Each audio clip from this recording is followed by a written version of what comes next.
This story is about Olaf and his son, Karl, who lived about 300 years ago. They, and all their descendants, were honored with their very own coat of arms.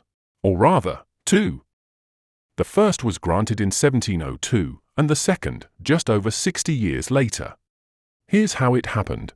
Karl XII was our great warrior king. His army had great successes. In Europe, Sweden was larger than it is now. The conquests were due not only to skillful warfare, but also to the ability to create political alliances. Latin was the language used in international negotiations. The king employed Olaf Hermelin, who was a professor of Latin and royal historiographer. He traveled around Europe, negotiating with diplomats, kings, and emperors. Olaf did so well that King Karl knighted him while they were in Alisnica.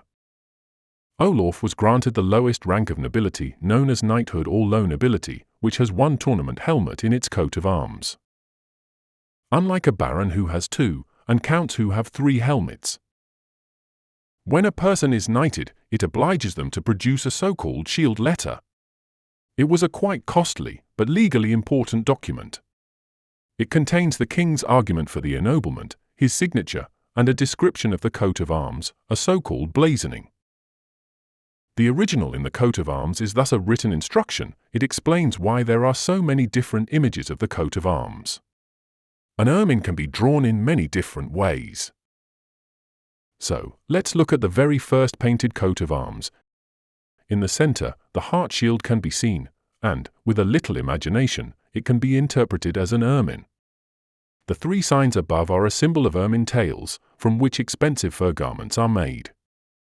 On top of the knight's helmet, you can see a horse rearing up. It represents an ermine. Olaf was mostly traveling and did not have much time to spend with his family. Despite this, he managed to have 7 children with his first wife, Helena Bremskold, and 4 children with his second wife, Margareta Akerjelm. She brought 2 children from a previous marriage. The whole family was, by today's standards, quite a large, but entirely normal blended family. That the stepchildren became an important part of the family is evidenced by the fact that they also got to bear the title of nobility. Margareta deserves all relative special appreciation, as she, in the winter of 1770, under difficult circumstances, traveled to Poland by horse and wagon to meet her husband, Olaf. He was busy waging war against the Russians. It was a successful meeting for Margareta. She returned to Sweden, specifically to her parents' home on Drottninggatan in Stockholm, and gave birth to their son, Karl, a few months later. Of all Olaf's children, Karl was the only one to continue the Hermelin lineage. Imagine if she had not made that journey. Olaf disappeared at the Battle of Poltava in 1709. There are many stories about what really happened to him. But we will save that for another time. Karl, thus, lost his father at the age of 2.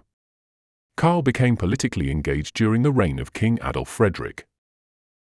At that time, there was a council of 23 people. It was a way for the parliament to exercise control over the weak king's decisions. Sweden was then struggling with severe party strife between the Hats and the Caps. Karl belonged to the Caps party and was appointed to one of these 23 councils. Karl was known as an upright man, and did so well that he was upgraded from low nobility to baron in 1766. At that time, there had been inflation in ennoblements, and the House of Nobility refused to introduce new noble families until the number had gone down to 800. It only took 10 years.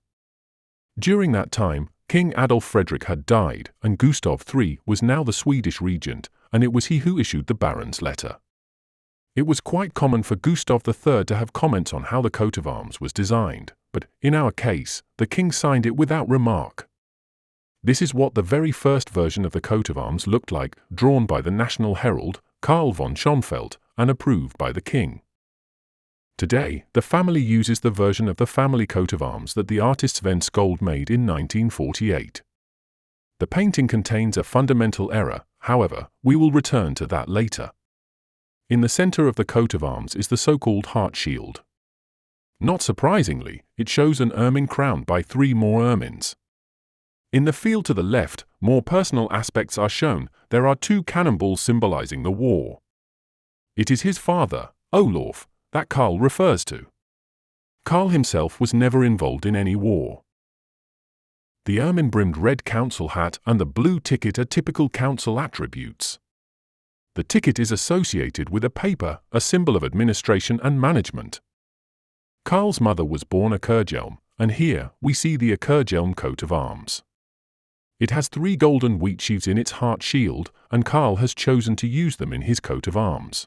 Considering Margarita's journey by horse and wagon to Poland, the 3 wheat sheaves have a given place in the coat of arms. Karl's wife, Hedvig Ulrika, was born Benselstierna. Here we see the coat of arms of that family, 3 6-point stars. One of their children is named Samuel Gustav. We believe the shining mountain torch and the green laurel branch refer to the son's brilliant career in mining.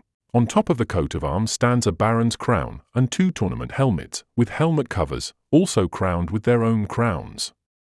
As shield holders, there is a backward-looking flapping horn and a likewise backward-looking reindeer, both in natural color and standing on an ornate pedestal in gold color. On one of the tournament helmets stands a crane among 2 ostrich feathers and holds a bunch of ears and grass in one claw. The crane may symbolize vigilance, while the ear bundle comes from the Akerhelm coat of arms. From the other tournament helmet rises an ermine in silver, up between 2 wings in blue and gold. When the Family Association produced this version of the family coat of arms, they believed that the crane and the ermine should be facing each other. If one is to follow the blazoning, it should be like this instead. Now that we have examined this coat of arms, we can amuse ourselves by looking at all the variants that have been produced over the years. Here are coat of arms taken from the shield letters, those that hang in the House of Nobility. Various versions of the nobility calendar, and various coat of arms books. Not a single ermine is friendly to the crane, so it is probably best to turn the ermine right. I think Olaf and Karl would appreciate that.